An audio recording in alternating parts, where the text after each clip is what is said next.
이게 이 만화로 오늘 어나더 10years를 시작하는 출발을 하고자 합니다.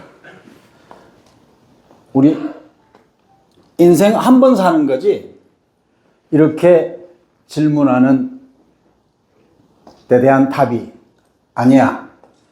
우리는 한 번 죽는 거야. 그리고 매일매일 새로운 삶을 사는 거야. 이게 같아지는 메시지 짐작하시겠죠? 한 번 사는 게 아니라 한 번 죽고 죽을 때까지 매일매일 사는 거다 하는 테마로 오늘을 시작하고자 합니다. 그 다음에 이 표를 제가 나중에 다 보내드리고자 합니다. 이거는 우리나라의 1960년부터 2022년까지의 1인당 국민소득입니다. 그 중에 1961년 5.16이 나고 제1차 5개년 계획을 시작할 때 우리나라의 국민소득은 100달러가 안 됐습니다. 100달러가 안 됐습니다. 대한민국이 처음으로 하루 3끼 밥을 먹게 된 세계은행이 유엔의 산하기구로서 매년 빈곤이라고 하는 개념의 정의를 하고 그 정의에 의해서 각 나라를 가난한 나라, 중진국, 선진국으로 분류를 합니다. 그 당시 1973년 세계은행의 빈곤의 기준은 한 나라의 1인당 국민소득이 1달러를 넘어서면 그 나라는 빈곤을 타파했다. 이렇게 정의를 했습니다. 돈을 많이 찍어내가지고 지금은 1.9달러로 늘어났습니다. 인플레 때문에. 1973년 최초로 우리나라가 3끼 밥을 먹게 됐고 1973년 최초로 남한이 북한을 따라잡았습니다. 그러니까 그때까지는 남한이 북한보다 못 살았습니다. 그래서 1973년에 표시를 해놨습니다. 1977년에 다 이제 기억하시겠지만 한국의 1인당 국민소득이 1000달러가 됐습니다. 72년에 유신을 할 때 목표는 1980년까지 100억 불 수출에 1000달러 국민소득이었습니다. 그런데 3년을 앞당겨서 1977년에 100억 불 수출과 1000달러 국민소득을 달성했고 대체로 올림픽은 5000달러 수준에 합니다. 일본이 1964년에 도쿄 올림픽을 할 때 수준이 5000달러 수준이었고 1988년에 우리나라가 88 올림픽을 할 때 5000달러 수준이었고 2008년에 북경 올림픽을 할 때 중국이 5000달러 수준이었습니다. 그러니까 일본 64년, 한국 88년, 중국 2008년 계산하면 한국은 당시 일본에 24년이 뒤졌고 우리가 중국과 20년의 격차가 있었다. 이렇게 말할 수 있습니다. 그러던 것이 94년에 10,000달러가 됐습니다. 94년에 10,000달러가 되고 3년간 흥청망청 잘 살다가 98년에 마이너스 5% 성장을 했습니다. 그래서 추락해서 8,000달러 수준으로 떨어진 적이 있습니다.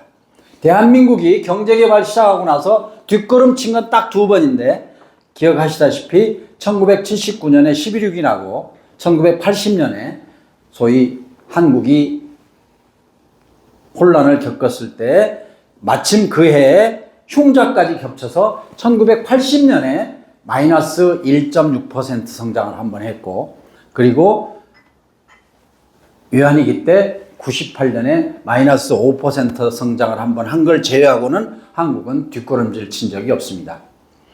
잘 기억하시다시피 2008년에 글로벌 리세션이 와가지고 2009년에 세계의 선진국 모든 나라가 뒷걸음질을 쳤는데 한국만이 보시다시피 0.8% 비록 성장은 거의 안 했지만 그러나 뒷걸음질 치지는 않았습니다. 2006년에 2만 달러를 넘어섰습니다. 그리고 2017년에 3만 달러를 넘어섰습니다. 지금 이 마지막 숫자를 보시면 아주 특이한 숫자를 보실 겁니다. 2021년에 3만 5천 달러가 2022년에 3만 3천 달러 미만으로 떨어집니다. 왜냐하면 환율 때문입니다. 그러니까 한국의 1인당 국민소득을 이야기할 때는 가장 중요한 게 물론 우리나라가 원화로 얼마 생산했냐지만 그 다음 계산할 때는 환율에 의해서 엄청나게 영향을 받습니다. 그래서 2021년에 3만 5천 달러, 이때 한국의 GDP는 1.7조 달러였고 세계가 80조 달러를 생산하기 때문에 세계의 2%를 생산하는 나라에서 2022년에 떨어졌고 작년 숫자도 이제 아직 확정치가 안 나왔지만 나오면 아마 환율이 지금 만만치 않기 때문에, 그러나 여하간 3만 달러 수준이 된 거는 2017년부터라 하는 말씀을 드립니다. 오늘 제목은 이겁니다. 태어난 나라, 살고 있는 나라, 살아갈 나라, 이렇게 정했습니다.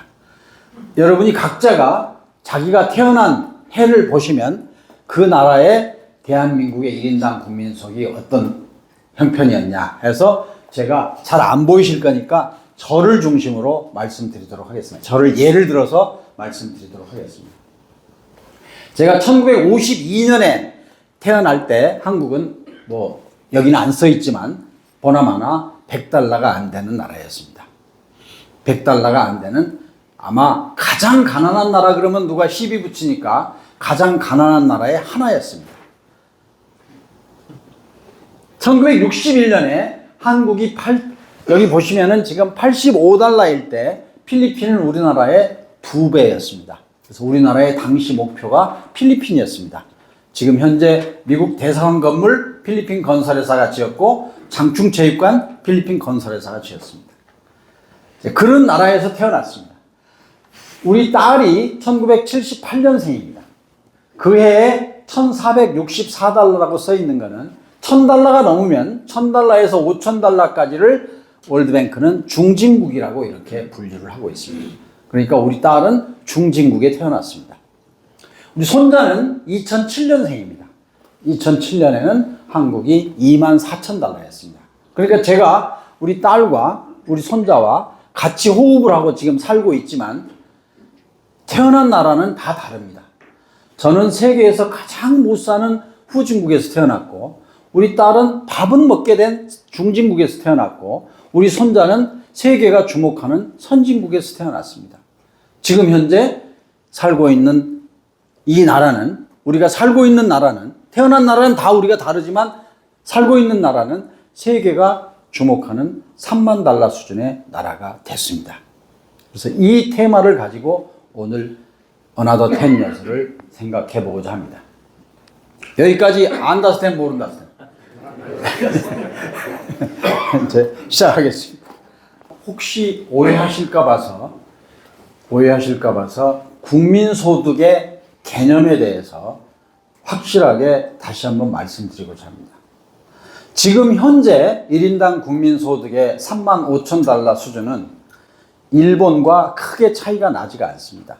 그러니까 한국이 이제 일본하고 거의 비슷해졌나? 많은 사람들이 착각을 합니다. 그렇지 않습니다. 왜냐하면 1인당 국민소득이라고 하는 것은 한 나라가 한 해 동안에 생산한 부를 이야기합니다. 한 해 동안에. 그거를 유식한 말로 플로우 인컴이라 그럽니다. 1년 동안에. 그런데 한국이 부를 축적하기 시작했다 하는 것은 사실은 94년 10,000달러가 넘으면서부터는 이제 다 쓸 수가 없기 때문에 그 중에 남겨서 부를 축적하기 시작합니다. 그러니까 그거를 내셔널 웰스라 그럽니다. 그래서 아담 스미스의 국부론은 어떻게 하면 국가의 부를 많이 축적할 것인가에 관한 책입니다. 국부론입니다, 그게. 그래서 아담 스미스의 국부론의 원래 책 이름은 국부론이 아니고 An Inquiry into the Cause, 국가의 부라고 하는 거에 원인이 뭐고 생성 과정이 뭐냐에 대한 그러한 연구 논문이다 이렇게 써 있는데 앞에 그거는 빼놓고 우리는 내셔널 웰스만 이야기를 합니다. 국가의 부는 매년 생산한 것 중에 쓰고 남아서 저축을 해서 한 시점에서 그 나라의 부가 얼마냐 이렇게 생각을 합니다. 그런데 일본은 메이지 유신 이후에 쭉 발전을 한 축적된 부가 있기 때문에 지금 연소득이 우리하고 비슷하다고 해서 우리가 일본과 비슷하다 할 수가 없습니다. 예를 들면 시골에 국민학교 동창이 있습니다. 한 집은 부잣집의 아들이고 한 집은 가난한 집의 아들입니다. 커서 취직을 했더니 월급이 같아요. 그러니까 이제 쟤하고 나하고 같다 이렇게 비교하는 거와 똑같습니다. 그렇지만 부잣집 아들은 아버지한테 물려받은 재산이 있습니다. 이게 가난한 집 아들은 지금부터 자기가 부를 축적해야 됩니다. 일본은 지금 세계에다가 쌓아놓은 국가 부가 엄청나게 많고 우리는 이제부터 쌓아가야 되는, 그러니까 플로우 인컴을 보고 그 나라의 국부를 이야기하는 것은 아직 이르고 한국이 경제적으로 뭐 경제 외적인 건 말할 것도 없지만 아직 선진국이라고 하기에는 아직 이르다. 왜냐하면 연간 받는 연봉이 일본 사람들과 1인당 비슷하다고 해서 우리가 같이 맞짱을 두겠다든가 이런 생각을 하면 안 되고 아직도 수없이 많이 노력을 해야 따라갈 수가 있다. 경제적으로도 경제 외적인 건 말할 것도 없고 그런 말씀을 드리고 싶습니다. 그래서 1인당 국민소득만 가지고 우리가 이제 이렇게 건방진 생각을 하면 안 된다. 그런 건방진 생각을 했던 게 정확하게 94년이고 94년부터 3년 동안 열심히 흥청망청 쓰다가 딱 3년 만에 97년 말에 IMF 월드뱅크에 가서 구제 금융을 신청해야 됐던 뼈아픈 경험이 있습니다. 그 덕분에 우리는 2008년에 글로벌 리세션을 견뎌낼 수 있었습니다. 지금부터 이제 태어난 나라는 각자 다르다. 살아가고 있는 나라는 세계가 주목하는 나라가 됐다. 그런데 안타까운 점을 출발점으로 하고자 합니다. 현재 한국의 현 주소는 지금 말씀드린 대로 우리가 땅덩어리는 109등인 나라에서 인구는 5,150만 정도가 됩니다. 5,200만이라고 제가 쓰겠습니다. 북한이 2,600만입니다. 오늘 현재. 인구는 우리가 2배예요. 북한은 땅덩어리는 99등이고 인구는 2,600만이거든요. 1인당 국민소득이 3만 5천 달러이기 때문에 인구와 1인당 국민소득을 합하면 한국이 지금 대략 1.7조 달러 정도가 됩니다. 세계는 80억 인구가 80조 달러를 생산하고 있습니다. 만약에 세계가 한 나라라면 세계는 지금 1인당 10,000달러를 생산하고 있으니까 우리가 3배 정도 생산하고 있어서 이게 1.7조 달러는 10등부터 12등까지를 왔다 갔다 하고 있습니다. 한국이. 북한의 국민소득을 1,000달러부터 2,000달러 수준이라고 이야기를 하기 때문에 적어도 이게 450억 달러라면 남북한의 격차는 40대 1로 매년 벌어지고 있습니다. 매년 40대 1로 벌어진다는 얘기는 한국이 10,000달러 넘어서만 해도 94년부터 지금까지 24년을 축적했기 때문에 이미 남북한의 경제력은 비교할 필요조차 없습니다. 한국의 무역 규모가 수출입 합해서 1조 4천억 달러 정도 되는데 이게 현재로서는 대략 한 7등쯤 됩니다. 그러니까 오늘날 한국의 현 주소는 적어도 GDP로는 10등 언저리에 있고 무역으로는 7등 언저리에 있기 때문에 오늘날 외국 사람들이 한국에 와서 다국적 기업이 많이 비즈니스를 하고 있습니다. 돈을 벌 수 있는 마당이 돼 있는 거죠. 이렇게 보면 현 주소는 우리가 태어난 나라는 비록 각자 다르지만 거의 아마 새끼 밥을 못 먹는 시점에 우리가 다 태어났습니다만 우리가 살고 있는 이 나라의 현 주소는 세계가 주목하고 있는 나라가 됐다까지는 우리가 이야기할 수 있습니다. 안타까운 거는 2003년부터 지금까지 20년 동안 한 번도 예외 없이 한국의 자살률은 1등을 하고 있습니다. 1등을 하고 있습니다. 나라 같지 않은 나라 중에 자살률이 한국보다 좀 나쁜 나라가 있어서, 아니 세계 1등은 아니고 OECD 1등이라며 이런 이야기 하는 사람이 있지만 그건 뭐 자차고, 자살률이라는 게 뭐냐, 자살을 국가 간에 비교하기 위해서 한 나라의 인구 10만 명당 한 해에 몇 명이 자살하냐 하는 것, 인구 10만 명당이라는 숫자가 있기 때문에 자살률이라는 단어를 씁니다. 그러면 5천만이면 인구 10만 명당 한국이 제일 높을 때는 30명씩 자살을 했습니다. 30명씩 자살을 해서 10만 명당이니까 5천만이니까 500을 곱하면 15,000명이 매년 자살로 생을 마감하고 있습니다. 15,000명을 365로 나누면 40명이 됩니다. 매일 40명이 자살로 마감하는 나라 대한민국입니다. 그러니까 세계가 주목하는, 세 끼 밥도 못 먹던 나라에서 중진국이 아니라 선진국, 적어도 경제적으로는 선진국 대열에 참여했다고 하면서, 또 어떤 사람들은 뭐 인구 5천만 이상 중에서 2만 불 넘는 나라가 뭐 10개가 안 되기 때문에 뭐 그 클럽에 가입했다 이런 소리를 하고 있습니다. 저는 그게 의미가 있는 말이긴 하지만 2003년부터 지금까지 자살률을 1등을 하고 있는 한국의 현실을 오도하는 거다. 저는 문제는 이렇게 생각을 하고 있습니다. 경제적으로만 선진국 근처에 가 있지, 사회나 정치나 다른 모든 면에서는 정치, 경제, 사회 전체를 볼 때는 아직은 선진국이라고 하기에는 좀 미흡하지 않느냐 해서 어드번싱 이카노미라는 단어를 그냥 한번 만들어 봅니다. 어드번스드 이카노미가 선진 경제고 어드번싱 이카노미는 선진 도상국이다. 이렇게.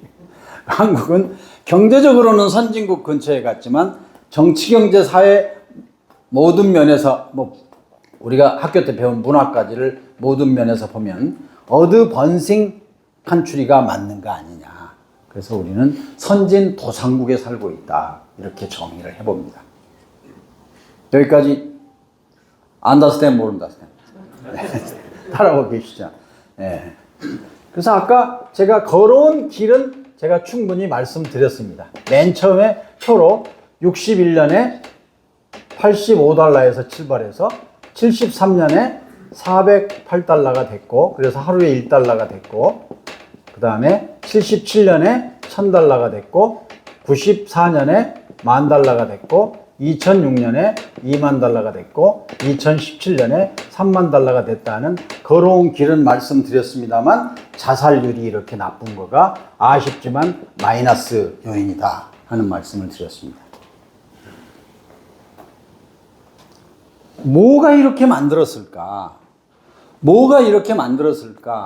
그래야 모든 사람들이, 지금 이 방에 계시는 모든 분들이, 저는 한 분도 예외 없이 모든 분들이 우리와 우리 자식과 우리 손자들이 살아갈 나라에 대해서 우려를 표하고 있다고 생각을 합니다. 아, 괜찮을 거야. 한국 더 잘 살아질걸? 이렇게 확신하는 분은 저는 단언컨대 한 분도 안 계시리라고 생각하고, 우리는 가난한 나라에 태어나서 이렇게 잘 먹고 잘 사는데 우리 자식, 우리 자식과 손자들을 합해서 자손이라고 하면 우리 자손도 이렇게 우리처럼 세계가 주목하는 나라에서 계속해서 누릴 수 있을까를 걱정하고 있다고 저는 믿고 있습니다. 그 이야기를 오늘 하고자 합니다. 너무 심각하기 때문에 제가 잠시 다이그레션을 좀 하고 넘어가고자 합니다. 잠시 옆집에 좀 갔다 오려고 그럽니다.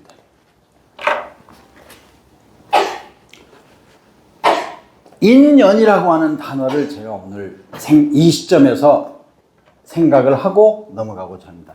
인연.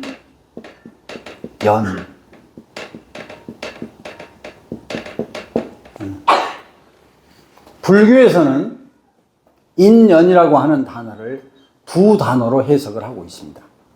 그러니까 우리는 그냥 한 단어라고 생각하지만 인이라고 하는 것은 불경에서는 씨앗이고 연이라고 하는 것은 토양이다. 토양뿐만 아니라 물과 염분을 포함한 가지고 있는 토양이다. 이렇게 생각을 하고 있습니다. 그러니까 예를 들면 상추를 기르는 농부 입장에서 보면 인이라고 하는 상추 씨를 좋은 걸 갖다가 밭에다 심어야, 또 좋은 밭에다 심어야, 좋은 토양에 심어야 훌륭한 상추 농사를 할 수 있다. 그렇게 불경은 설명하고 있습니다. 저는 인생살이를 인연이라고 하는 말로 해석을 해봅니다. 인연은 처음은 우연인 것처럼 느껴지지만 인연을 이어가는 것은, 인연을 소중하게 생각하고 인연을 가꾸는 각자의 노력이 따라갈 때 상추 농사 짓는 농부처럼 훌륭한 상추를 수확할 수 있다고 생각합니다. 여기서 꼭 제가 강조하고 싶은 말이 있습니다. 인연은 가꾸는 거라며 이렇게 이야기를 하니까 어떤 사람은 씨앗을 검증하지 않고 그냥 우연인 것처럼 만나는 모든 인연을 가꾸다 보면 몇 년 지났더니 악연이 되는 수가 있습니다. 악연이 되는 수가 있습니다. 예, 여러분 주변에서 많이 보셨을 겁니다. 제가 2002년에 스파크 2기로 인연을 맺고 지금 44기 화요일 날 입학식을 할 때까지 인연을 이어가고 있습니다. 제가 생각하는 스파크는 적어도 첫 번째 기능이 인이라고 하는 씨앗을 감별해주는 역할을 하는 거다.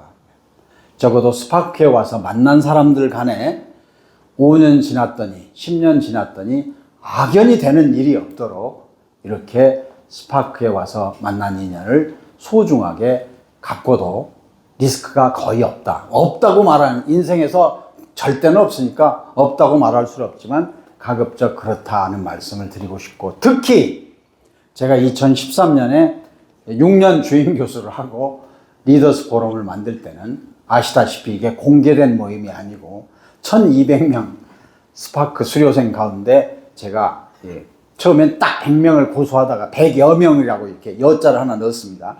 100여 명으로 제가 리더스 포럼을 이어가고 있는, 그거는 적어도 우리 스파크가, 그리고 한 단계 더 필터링을 더해서 스파크 리더스 포럼이 살아가면서 인연을 가꿀 수 있는 준비를 해드리는 거다. 그래서 여기서 만나서 10년 후에 나는 리더스 포럼에 가가지고 악연을 만나가지고 내 인생이 망쳤다 하는 일은 없도록, 그래서 매년 아시다시피 때가 되면 필터링을 다시 해서 여러분 중에 혹시 내년 1월에 연락 안 오면 잘렸나 보다 생각하게 됩니다. 저는 사람을 보고 자르지 않기 때문에 기준에 완차면 뭐 등록해놓고 예를 들면 뭐 출석률이 저조하다든가 또는 뭐 잊어버려서 회비를 안 낸다든가 그러면 당연히 연락 안 가겠죠. 그렇더라도 양해해 주시고, 내가 인물이 못생겨서 연락 안 하나? 그런 건 절대 없다. 그래서 가끔 가다가 저는 연락 못 받았습니다. 그렇게 질문하는 분이 있는데 저는 제 일이 아니니까 잘렸나 보네 이렇게 답을 합니다. 그래서 인연이라는 말을 제가 하고 넘어가야 오늘 10주년을 끝내고 11주년을 시작하는, 11년째를 시작하는 오늘 굉장히 소중한 말입니다. 인연이라는 게. 그리고 어쩌다 인연이 있으면 만나겠지, 그런 거짓말은 없습니다.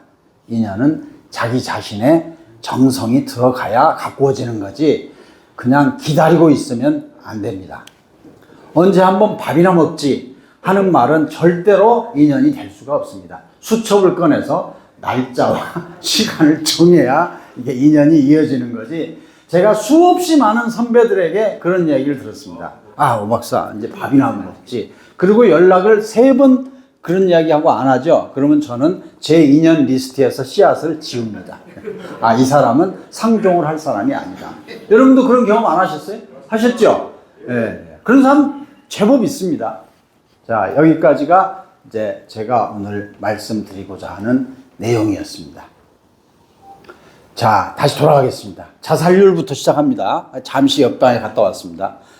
왜 자살률이 이렇게 셀까 하는 원인을 분석해야 그 다음에 우리 자손이 살아갈 나라를 제대로 만들기 위해서 나는 어떤 역할을 할까? 나는 스파크 리더스 포럼의 회원으로서 이 나라의 명사로서 어떤 역할을 할까 하는 것을 함께 생각해 볼 수 있다고 생각을 합니다. 그래서 오늘은 제가 약간의 수준을 좀 높여 보고자 합니다. 요 대목은 조금 수준이 높은데 양해해 주시기 바랍니다. 경제 발전 전략이라고 하는 것을 제가 좀 설명을 드려야 왜 자살률이 높은지 하는 것을 이해가 쉽습니다. 다행히 제가 2006년 말에 김앤장에 들어온 똑같은 날 제가 와시다 대학 정경학부에서 개발경제론을 강의를 하게 됐습니다. 일본말로 경제발전론은 개발경제론입니다. 그래서 학부 3, 4학년 때 이제 개발경제론을 강의를 하게 됐고, 우리 고막기상, 고막기상이 나를 좀 도와줬어요. 그때. 그러면서 이제 이 생각을 제가 정리를 했는데, 이렇게, 제가 강의하면서 정리한 한국이 어떻게 해서 이렇게 발전했냐 하는 거를 제가 간단하게 1번 정부 주도였다. 제가 설명은 안 드리겠습니다. 이건 뭐 설명 안 드려도 다 아시는 거니까.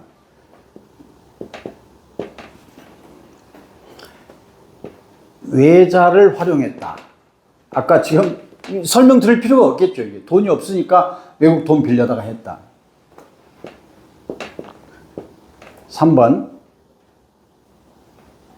수출 지향을 했다. 그러니까 아무것도 없으니까 외국 돈 빌려서 공장 지어서 원료 갖다가 가공해서 수출하는 일을 했다.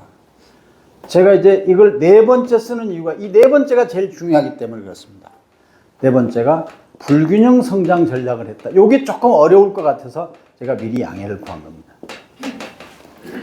불균형 성장 전략이라고 하는 거는 $100도 안 되는 나라에서 아무리 아껴서 저축을 한들 한국이 경제 발전을 위한 투자를 하기에는 턱없이 부족하지 않겠습니까? 그래서 할 수 없이 모든 산업을 한 게 아니라 유망한 산업을 골라가지고 거기다가 몰아주었습니다. 그거를 불균형 성장 전략이라고 하고 허시만이라고 하는 경제학자가 주장을 했습니다. 또 한 부류는 그래도 그렇지 할 수 있는 한 가급적 모든 산업에 전력을 기울여서 주체적으로 나라가 경제적인 독립을 해야지. 이거를 주체사상이라고 합니다. 그래서 그를 누르쿠세라고 하는, 넋이라고도 발음하고 누르쿠세라고도 발음하는데 누르쿠세라고 하는 사람이 주장을 했던 겁니다. 지금 돌아보면 신기하게도 북한이 주체사상에 의한 균형성장 전략을 했고 남한이 허시만의 불균형 성장 전략을 택했습니다. 그래서 오늘날 얻은 게 뭐냐? 얻은 게 고도성장이라고 하는 빠른 성장이라고 하는 이 장점을 누릴 수가 있었습니다. 세상에 공짜가 없기 때문에 그 대가로 우리가 뭐를 치르고 있느냐? 이게 갭이라고 하는 걸 치르고 있습니다. 청바지 갭이 아니고 격차라고 하는 갭을 치르고 있습니다. 똑같이 가난해서 못 먹고 못 살 때는 아무 지장이 없는데 다 같이 잘 살게 됐지만 어떤 사람은 많이 잘 살게 됐고 어떤 사람은 조금 잘 살게 된 사람 간의 격차, 그거를 빈부격차라 그럽니다. 소득 격차는 1년에 벌어들이는 연봉의 격차지만 이게 쌓이고 쌓여서 1962년부터 66년이 제1차 경제개발 5개년 계획이니까 쌓이고 쌓여서 60년이 쌓이다 보니까 소득 격차가 쌓이고 쌓이다 보니까 빈부 격차가 엄청나게 벌어져서 지금 세계 500대 부자에 한국 사람이 둘이 들어가 있고 이런 시대가 됐는데 아직도 저녁 먹다가 식당에서 밖을 쳐다보시면 미약가에 폐지를 싣고 가는 할머니 할아버지를 보실 겁니다. 이렇게 격차라고 하는 문제를 낳게 됐습니다. 이게 허시만의 불균형 성장 전략을 택한 결과다. 이렇게 이제 말씀드리면 아침부터 이게 머리 아프게 시험도 없는데 그럴까 봐서 제가 아침부터 너무 쉽게 제가 설명을 해드리면 여러분이 불균형 성장 전략이 뭐 허시만까지 갈 것도 아니네. 이렇게 생각하실 수 있을 겁니다. 제 초등학교 동창이 여러 번 말씀드렸습니다만 74명 중에 10명이 중학교에 갔습니다. 10명. 그러니까 64명은 제 초등학교 동창이 초등학교 졸업이 최종 학력이에요. 그 중에 제가 한 명이 다행히 10명 중에 끼어가지고 제가 여기 서 있지만 제가 64명에 낄 확률이 훨씬 많았어요. 10명 중에 한 명은 여학생이었어요. 근데 제가 짝사랑한다는 얘기를 못 해가지고 지금 딴 남자랑 살고 있지만 딱 한 명이 우리 국민학교 동창 중에 중학교 간 여학생은 딱 한 명이었고 나머지 9명인데 저는 외아들이었으니까 갔습니다. 우리 어머니가 한 번도 저한테 의심하게 안 했지만 그러면 이제 나머지 8명 남잖아요. 8명 중에 6명이 장남입니다. 장남. 무슨 얘기인지 아시겠죠?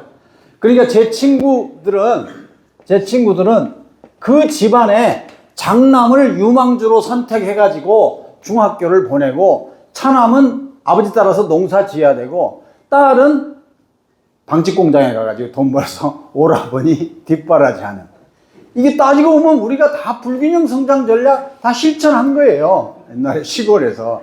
그거 굳이 허시만까지 갈 것도 없어요. 이게 저는 대한민국 경제발전 전략의 하나의 사례가 아닐까. 동의하십니까? 네, 그렇습니다. 무지무지하게 좋은 사례입니다. 제 친구가 상고를 나와가지고 외환은행에 들어갔습니다. 근데 은행이라는 거는 그 당시 여자는 행원이 없습니다. 여행원이라는 직함이 있었습니다. 여행원은 항상 그 동네의 유지의 딸이 뒷문으로 입사를 해서 시집갈 때까지 근무하는 게 그 당시 은행의 여행원의 인생이었습니다. 그래서 부천 지점에 대리가 돼가지고 갔을 때 부천의 유지의 딸이 뒷문으로 들어와서 근무하는데 눈이 맞아가지고 결혼했습니다.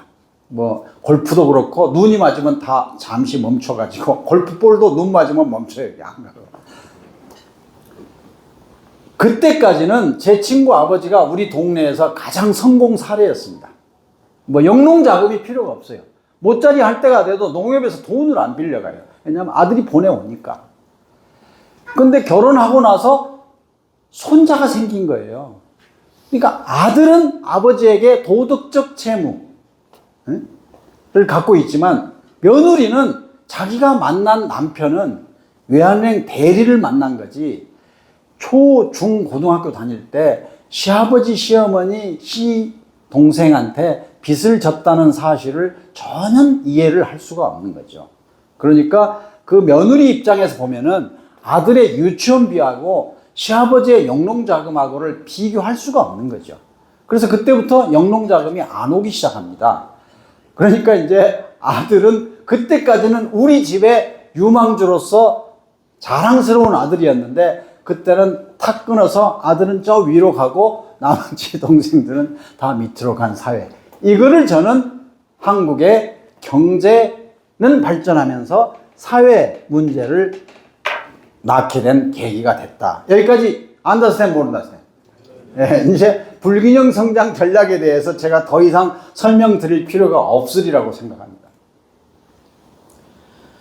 지금 여기 계신 분 중에 아는 분도 계시겠지만 대부분이 모르는 사실이 하나 있는데 제가 그냥 제1차 경제개발 5개년 계획이라고 말씀드렸지만요. 한국이 77년에 천불이 될 때 77년부터 81년까지는 제4차 계획이 되지 않겠습니까? 여기까지. 그렇죠? 62년부터 66년이 1차니까 77년부터 81년까지를 제4차 계획이라고 말할 수 있습니다. 제4차 5개년 계획은 제4차 경제개발 5개년 계획이 아니고 제4차 경제사회발전 5개년 계획으로 이름이 바뀐 사실을 아는 사람이 거의 없습니다. 다시 말씀드리겠습니다. 제4차에는 경제개발이 아니고 경제사회발전 5개년 계획 이렇게 이름이 바뀌었다는 겁니다. 문제는 뭐냐? 이제 천불소득이 됐기 때문에 이 사회에 문제가 심각하게 대두되는 시점에 왔다. 그래서 이제는 경제 개발과 사회 발전이 함께 이루어져야 된다는 의미에서 4차 계획부터 제4차 경제 사회 발전 5개년 계획으로 바뀌었습니다 하고 말씀드리면 여러분이 이제 이 문제를 그래도 인식은 하고 있었네 하고 짐작하실 수 있을 겁니다. 그런데 그게 언제입니까 지금?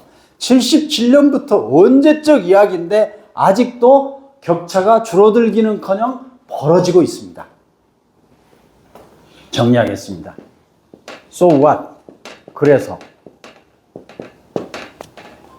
왜 그렇게 됐을까 하는 전략 측면에서 말씀드렸지만 저는 사회라는 앵글에서 왜 그렇게 됐을까를 사회라는 앵글에서 보아야 그래서 어쩌자는 거냐 하는 답을 논의할 수 있기 때문에 그 다음을 말씀드리고자 합니다. 저는 100달러가 안 되던 나라가 3만 달러까지 오는 과정에서 그리고 세계가 주목하는 이런 나라가 되는 과정에서 안타깝지만 그동안에 우리가 생각했던 소중한 덕목 또는 가치 이런 것들을 다 잃어버렸다. 이게 우리 사회가 오늘 겪고 있는 문제의 원인이라고 생각을 합니다. 여러분 최근에 한 달 동안에 아니 3개월 동안에 혹시 효도라는 단어를 쓰는 건 고사하고 들어보신 적이 있나요? 우애라는 단어를 들어보신 적이 있나요? 우정이라는 단어 들어보신 적이 있나요? 협력이라는 단어 들어보신 적이 있나요? 이런 단어가 우리가 가난할 때는 다 우리 사회의 소중한 가치였고 덕목이었습니다. 그렇게 이 사회는 세 끼 밥을 못 먹는 이 사회는 지탱을 할 수가 있었습니다. 그런데 경제발전하는 과정에서 언제부턴가 효, 우애, 우정, 협력 이런 단어들은 없어졌습니다. 그게 일부러 없애라 한 게 아니고 우리 사회가 발전하는 과정에서 내신 성적이다. 너 친구한테 노트 보여주면 안 된다. 왜냐하면 네 성적과 네 친구 성적을 비교해서 내신 등급을 매기기 때문에 이런 아이에게 어떻게 우애를, 우정을 어떻게 강조할 수 있겠습니까? 그걸 가르친 거죠, 우리가. 경쟁이라는 걸 가르친 거죠. 좋죠. 경쟁하는 게 사회의 속성이죠. 그렇지만 협력도 있어야죠. 근데 애들이 노트 안 빌려주죠.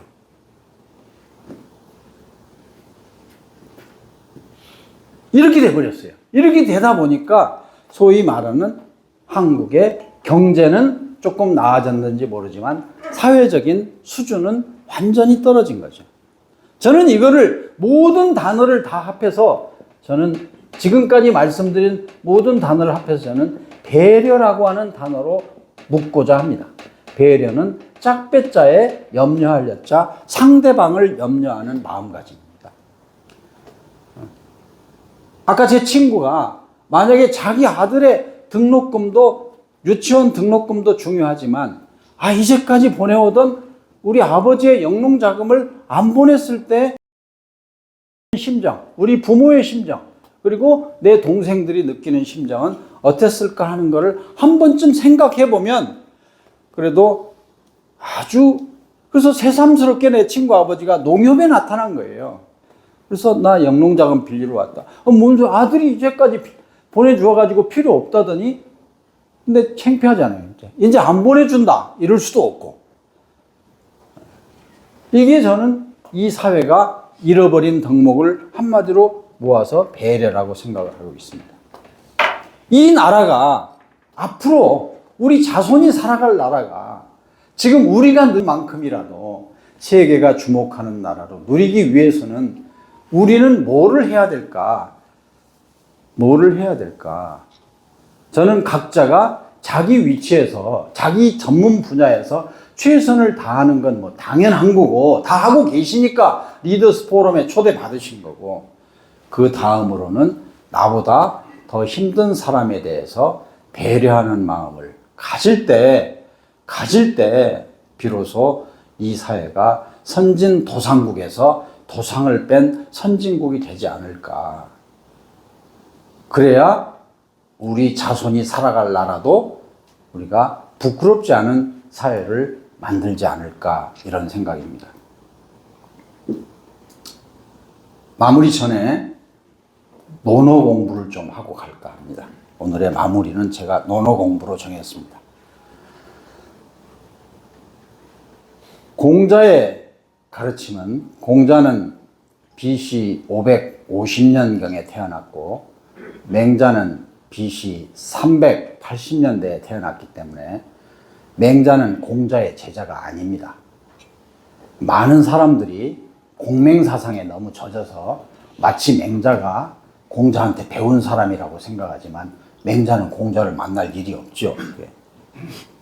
170년 이상 차이가 나는데. 그래서 맹자는 그동안에 쭉 내려오던 공자의 가르침을 모아가지고 본인이 소위 말하는 공자의 철학을 집대성한 거죠. 그래서 우리는 아는 사람들이 군자 삼락을 이야기할 때 맹자의 군자 삼락을 군자 삼락이라고 이렇게 배우고 있습니다. 군자에게 세 가지 즐거움이 있다. 그래서 여러분이 다 아시는 군자 삼락을 오늘 먼저 공부를 하겠습니다. 군자유 삼락이나 이왕천하는 불여존원이라. 군자에게 세 가지 낙이 있는데 왕이 되는 거는 거기에 해당되지 않는다. 당연하죠. 왕이 될 수가 없죠. 아무리 맹모삼천을 해도 역성혁명을 할 입장은 아니니까. 그리고 부모가 구존하고 형제가 무고한 거 일락이다. 그렇잖아요. 그 효와 우애를 거기다 써놓은 거 아니에요. 부모가 구존하고 형제가 무고한 게 일락이다. 이 앙불개 어천하고 부부작의 우러러 하늘에 부끄럽지 않고 굽어서 땅에게, 땅이라는 게 인간이죠. 부부작의인, 남에게 부작의인, 굽어서 남에게 창피하지 않은 게 두 번째 낙이다. 그렇죠? 세 번째가 득천하 영재하야 이 교육지가 삼락이다. 영재를 데려다가 가르치면 삼락이 아니겠냐. 또 부족해서 이왕천하는 불여존원이라고 또 말해. 왕 되는 건 여기 해당 안 된다니까 또 혹시 잊어버렸을까 봐 서태분. 이게 맹자의 군자 삼락이라고 다 우리가 공부한 겁니다. 근데 공자의 군자 삼락을 이야기하는 사람은 많지 않아요. 그래서 오늘 아침에 제가 마무리하면서 공자의 군자 삼락으로 마무리를 하려고 생각을 했거든요. 공자의 군자 삼락은 여러분이 다 아시는데 그게 공자의 군자 삼락이었나 하고 모르시기 때문에 제가 그냥 형광펜으로 가르쳐 드릴 뿐입니다. 논어는 소제목이 없습니다. 그래서 할 수 없이 편집하는 사람이 맨 처음에 나오는 두 글자를 가지고 소제목을 붙였습니다. 그래서 논어 첫 번째는 하기편입니다. 하기편은 딴 게 아니고 하기시습지 불력 여로화로 시작하니까 하기편입니다. 그래서 하기편이라고 썼어요. 하기시습지 불력 여로화를 모르는 분은 여기 한 분도 안 계세요. 그러니까 아침에 오셨죠. 내가 공부해서 때로 익히니까 불력 여로화, 열도 아니에요. 이게 말씀은변에 말씀 설자를 썼는데 그게 설도 아니고 그때는 기쁠열이다. 이렇게 해서 여로화. 두 번째 다 아시는 요붕이 자원방래하니 불력 낙호하. 여기까지 여기 시험 보면 다 100점 맞아요. 세 번째 문장이 뭔지 시험 보면 50% 정도 100점 맞을까? 거의 몰라요. 왜냐하면 시험에 나온 적이 거의 없어요.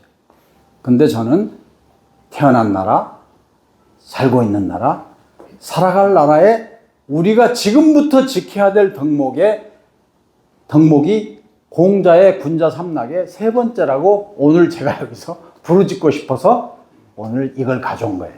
세 번째는 인부지기 불온이니 불력 군자호화예요. 거기서 인은 남이에요. 기가 자기니까 남이 부지기, 자기를 알아주지 않는다고 불온이니. 그때 따뜻한 온이 우리나라 말하고 똑같아요. 따뜻한 게 좋은 점도 있지만 열받는 것도 따뜻하니까 성내론자예요, 그게. 그래서 인부지기 불온이니 불력 군자호화. 남이 자기를 알아주지 않는다고 성내지 않으니 군자가 아니겠는가. 이게 공자의 군자 삼락의 세 번째. 이 세 번째 문장을 오늘 제가 살아갈 나라에 대비해서 어떻게 살아야 할까 하는 마무리로 제가 오늘 준비해 왔습니다. 무슨 얘기야, 갑자기? 다시 공부하겠습니다. 공부하는 건요, 기쁨이에요, 기쁨. 기쁠 열자예요. 친구가 찾아와서 노는 건요, 즐거울 낙자예요. 똑같이 즐거운 게 아니에요. 그렇죠? 여러분이 공부하는 기쁨으로 오신 거예요. 아침에 와가지고, 그래도 아침에 늦잠 좀 잘 수도 있는데, 새벽에 오시느라고 얼마나 힘드셨겠어요. 또 여성은 7시까지 지키려면 또 남자보다 또 많아, 시간이 필요한 게.